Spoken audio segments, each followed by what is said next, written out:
brought you guys episode 8 of War Stories. I'm going to get straight into this one. I just dropped episode 7. I told you guys I was going to double you up. I had to redo the one that I dropped earlier this week that I pulled. So I'm going to get straight into this one. So I'm going to take you guys back to, this happened around 1988, 1989, when I first started going to the San Francisco County Jail. So let me give you guys a little bit of background on the jail real quick, or set it up so you guys can know how the jail is laid out. So you got 850 Bryant, which is like the main jail. That's where everybody goes when you first get arrested. The 6th and the 7th floor and at 850 Bryant. When you first get arrested, you'll go there. You might stay on the 6th floor until you go to your arraignment. If you're gonna get bound over and it looks like you're gonna stay there for a minute, they'll either keep you there or they'll shoot you up to the 7th floor and you'll stay on the 7th floor, depending on what kind of stuff you got on your jacket. You know, if you've been involved in a lot of shit in the past, if there's reasons why they can't ship you out to San Bruno, it just depends. So if you don't go to the 7th floor, there's another place that they call San Bruno, which is part of the San Francisco County Jail. However, it is located in San Bruno, California. Now, Bruno has been called Baby Quentin because it does resemble a baby San Quentin. Out there on the yard, you have a couple gun towers. They're little small gun towers. It's one of the only county jails that I've ever been to that has an actual gun tower. When I first started going to San Bruno, they even had a weight pile out there where everybody used to get their money out on the weight pile. Out there in the middle of the yard, they had free weights. So then you got catwalks that really resemble a small prison. And then inside the actual jail part of it, you got two sides. So you got the west side, or the north side, and the south side. No north and south. It's just, that's how the jail is set up. So you got two north all the way up to 6. 2, 3, 4, 5, and 6.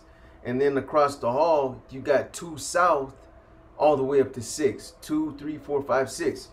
That's how it's set up. So, you know, when you're down on the first tier and you're looking up, like I said, it looks like a baby San Quentin. That's why it's been known as Baby Quentin. Anyway, that jail is treacherous. It was treacherous in the past. The thing about it is, if you were gonna get into it with somebody in the jail, don't expect any help from the COs, because they all stay on the first tier. They very rarely go up on the upper tiers. The 6th tier was usually where I was housed at, and that's usually where they house guys that been to prison or troublemakers. Straight up. Anybody that's been there will tell you the same thing. Most of the time I was in 6 north, but a few times they sent me to 6 south. So here's a brief setup of the tier. So when you first walk in, there's a big gate, and there's like an area up in the front where there's like 4 phones, and then there's a little, like a small, it's like a shower area where you fill up the mop buckets and all that shit. Then there's another gate that leads into the tier. Now when you're standing at that gate and you look down the tier, you're gonna see down the middle of the tier, there's like 5 tables that go all the way to the back of the tier. Then you got your cells on the sides. It's all bars, so it does look like a prison.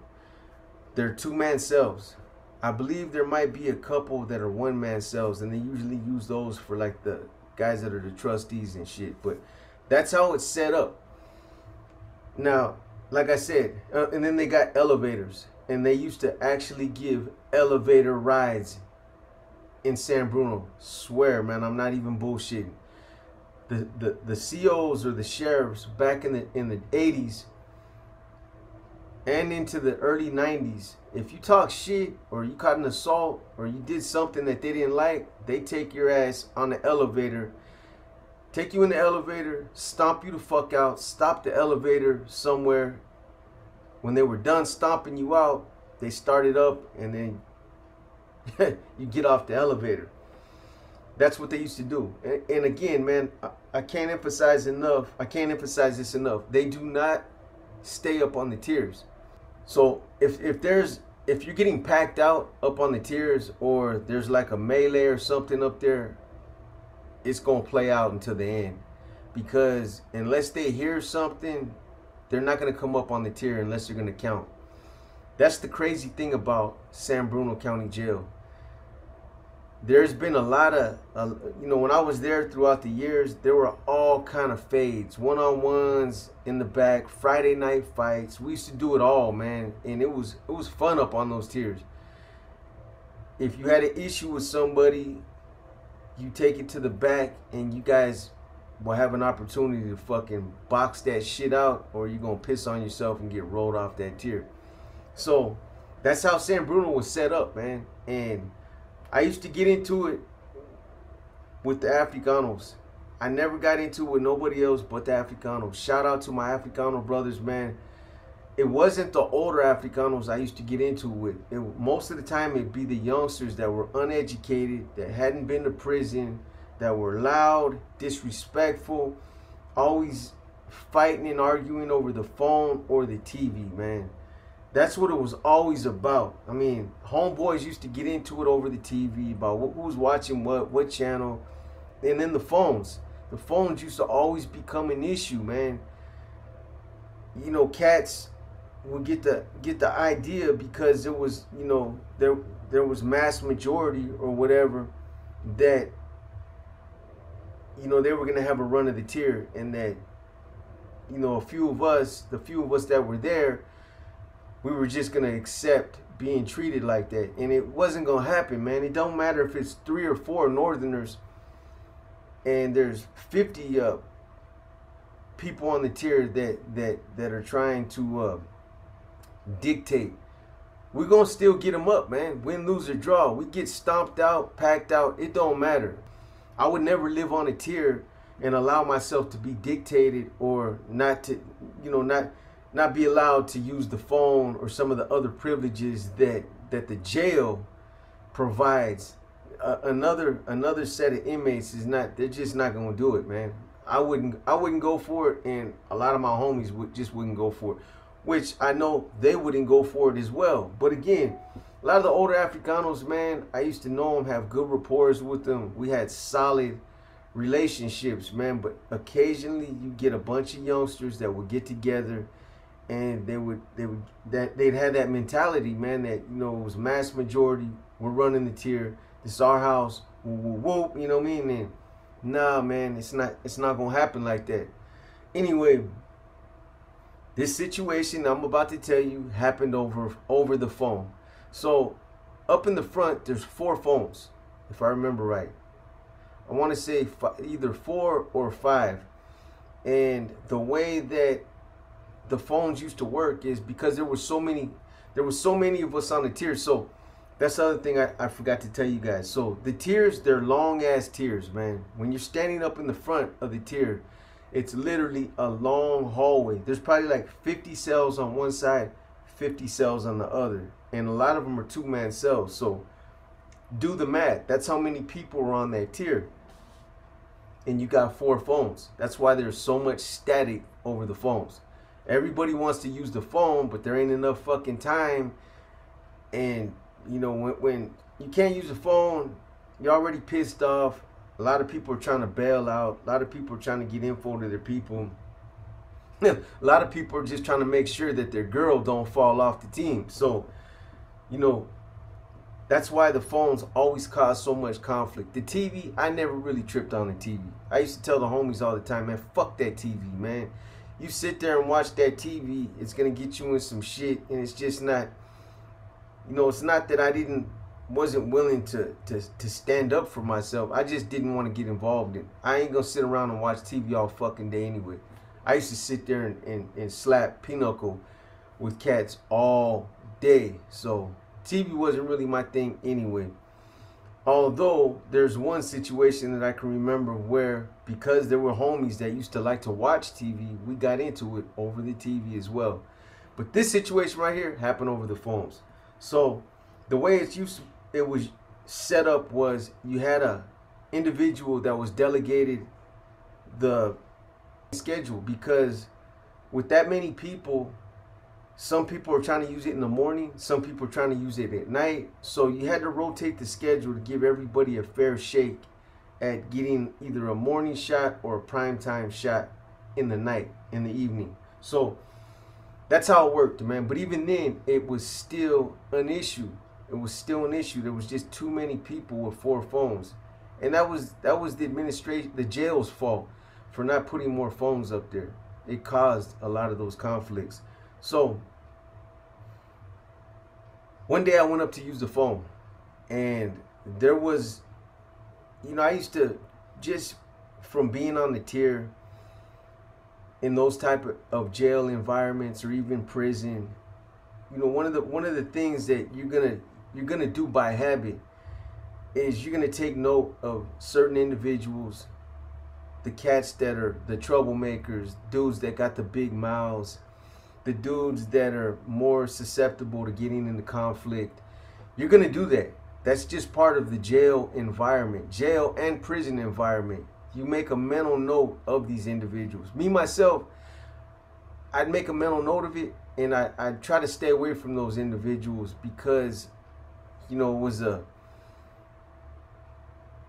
it was a fast way to get into a conflict by interacting with those dudes. So I try to stay away from them, but sometimes it's not always possible. And in this situation, there was a youngster that I didn't really fuck with him. I used to talk to him when I used to have to talk to him, but we just didn't click like that, man. There were a lot, like I said, there were a lot of older Africanos that I had known from the Tenderloin, ones that I had known from Army Street, from Hunters Point, from Fillmore, but occasionally Sunnydale, Potrero, occasionally there'd be some that would come through that I wouldn't know. I mean, I don't know every fucking buddy. But this one individual, he was a youngster that was always beating his chest, was always getting into it with people. And when I went to use the phone, he was on the phone. So I waited for a minute, just was like, I'm gonna let this cat, I walked up, and when he turned around, I was like, hey, homie, it's my phone time, bro. I gave him a signal, right? And then I stood back, and I waited a minute. I didn't say nothing. And I heard him actually tell his girl, whoever he was talking to, that, hey, it's somebody else's phone time, I gotta go. But whoever he was talking to was still talking to him because he was still on the phone. And 1 minute turned into 2 minutes, 2 minutes turned into 3, and eventually I'm starting to get upset now. It's like you're cutting into my phone time. Somebody else is gonna come and sweat me after 15 minutes, and you already burnt up like 3 of my minutes. So I tell him again, hey homie, it's my phone time, bro. And he kind of just looks at me. He got his hands in his pants. He's leaning up against the fucking wall, and he's like, I got you, bro. You know what I mean? I got you. So I'm standing there and I'm waiting. This dude's still on the phone. Now he's arguing with somebody. He's arguing with whoever he's talking to, man. And I wait again.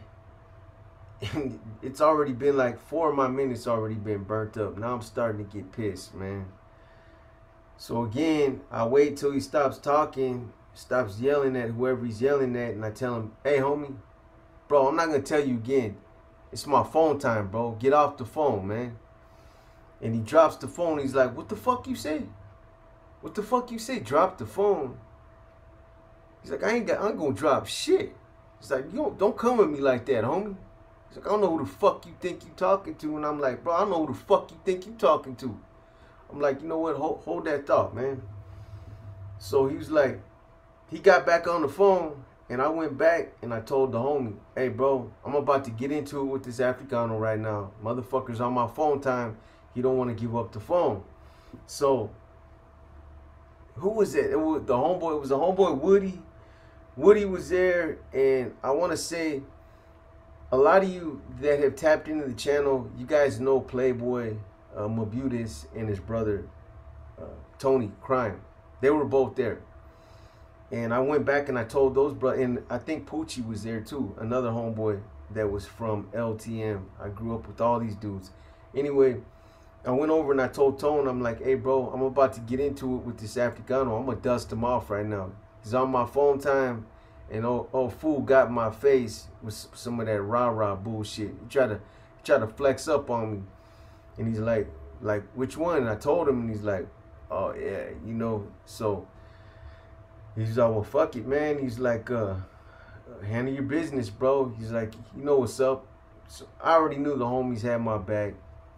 This youngster used to kick it with a bunch of youngsters, so you know, there's always the possibility that they were gonna try to pack us out. But like I said, man, we're used to being the minority. You know, Northerners always used to be in the minority. And I hadn't even been to prison at that point. But I developed that jail mentality pretty quick. And I got laced up by some of my homies in the jail. And I acclimated to that type of environment quick as a youngster. You know, so I go in the back, I put my shoes on. You know, I had, if I remember right, I had like you could wear your shoes at that time in San Bruno, but I had like a pair of shoes that if I was gonna get into it or something like that, or I was gonna go out to the yard, I used to wear those shoes. I didn't want to fuck up my good shoes, so I went in, put my shoes on, tied them up, laced them up, and I came out and I just posted up at one of the tables. I figured, you know what, fuck the phone time. About to handle my business right now with this dude. I'm gonna wait until he gets off the phone. Eventually, he's gonna come back on the tier, and we're not gonna be able to miss each other. We're both on the same tier, and it's gonna crack off. There's no way around it. Cause he gets off the phone, he's gonna walk on the tier, and he's gonna come looking for me because we got an issue now, straight up. And when something like that happens, and it crosses racial lines, and it wasn't no racist shit. That's not what I'm saying. But what I'm saying is when there's a conflict between two different races, everybody knows about it like that. Everybody's on, you know, everybody gets put on real quick, and you know, just the same way we tell each other like, hey, I'm about to get into it with this Africano, they're probably like, hey, you know, the little youngster's about to get him up with this essay right now. But it wasn't even like that, man. I'm telling you guys, a lot of these older dudes used to know me from just being out there in the city or growing up in juvenile hall with these cats. They didn't know me as like some essay. They knew me as Boxer or Junior, my street name in that part of the mission. So sure enough, this dude gets off the phone. So whenever you're in an environment like this, whether it's the county jail or prison, and there's a conflict and it crosses racial lines, not that there's any type of racial conflict, but whenever it crosses racial lines, meaning that I'm about to get into it with somebody outside of my race, it will travel like wildfire. Everybody on the fucking tier knows within 5 minutes. The same way I tell my homies like, hey, I'm about to get him up with this Africano right now. He's telling his people the same thing. I'm about to get him up with this essay, man. But the crazy thing about it is, like, I knew all these cats. There's just a couple of these youngsters that I didn't know. They wouldn't refer to me as some essay. They would refer to me as Boxer or Junior, my street names. A lot of these dudes, I knew them from juvenile hall growing up. I knew them from the streets, Fillmore, Army Street, Potrero, Valencia Street Projects, Sunnydale, Hunters Point. So I had known a lot of these dudes. A lot of them I even went to school with. And a lot of these cats embraced and respected me. Anyway, we're in the back posted up. We're waiting for this cat, and then I see him. So we're posted up. I see him eventually walking towards the back where we're at. And he's got a couple of his loudmouth homies with him. Like-minded dudes that think that they run the tier. But they're all youngsters, man. They're uneducated. So anyway, I don't remember exactly what, the word for word, what he said. But when he came back there, he was like, hey man, he was like, all that fucking trying to fucking roar up on me when I'm on the phone, that shit ain't cool. And I said something to the effect of, man, fuck all that. You fucking disrespected me. I tried to tell you 3 times to get off the phone and you kept running your fucking mouth. And he was out. He said something like, man, so he was like, well, what you want to do about it then? You want that heads up fade? And I was like, let's do it. Let's do it. You ain't saying shit, bro. Ain't nobody fucking scared of you, man. That's what your fucking problem is. You think everybody on this tier is scared of you, man. So we go in the back and the homie's like, B, man, get your fucking money, bro. You know what I'm saying? Get your money, man. And everybody, whenever you're going to get them up like this, I've gotten them up in San Bruno a couple times like this. And I've seen other dudes get them up. Whenever there's a conflict, everybody goes to the back.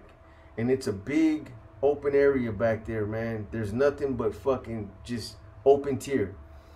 So I peel my shirt off. This fool comes up out of his shirt. I'm young, man. I'm 18, 19 years old. I'm young. I still, you know what I mean? I'm working out. My wind's up. I'm ready to go to the joint. So we start getting them up. We start going at it, man. We're going toe to toe. And we're going at it pretty good, man. We're going at it pretty good. He's you know, he's giving it back to me the same way I'm giving it to him, man. He's giving it back. And, you know, there were times where we were up against the bars or the cells. And there was one time when so we start going at it. We start going at it. And we're slinging them, man. We're both young motherfuckers, man. So we're fast and we're just going at it. I'm giving it to him. He's giving it back. And we pretty much touched everything on that back fucking tier. It's a big open space, and when you guys are going at it like that, man, everybody would just form a circle around you. So you guys are in the middle of the circle. Anyway, it got to a point where I don't know if he was tired, but he kept on just trying to grab on me, man, and I kept pushing him off. And I just kept on slinging him. But it happened quick. It happened quick, man. And I didn't even try to do this. It happened by accident. It was like a freak accident. But he was grabbing on me. He kept grabbing on me. So I dipped down and I just went to fucking take his legs from him. And when I lifted him up, he put his arms out like this because I guess he thought I was going to drop him on the floor. He put his arms out like this, and his hand went through the bar. And when I pulled back, his arm snapped like it popped. And as soon as it popped, man, I didn't even know that his arm broke at first, because I still tried to keep going, and people were like, no, bro, break it up. He's done, bro. He's done. And he was done, because he was sitting on the ground, and he was like, bro, my arm's broke. My arm is broke. And you could see his arm, his elbow was in the wrong place. His elbow was in the wrong place, man. And as soon as that happened, man, he was like, hey, I'm done, man. I'm done. I'm good.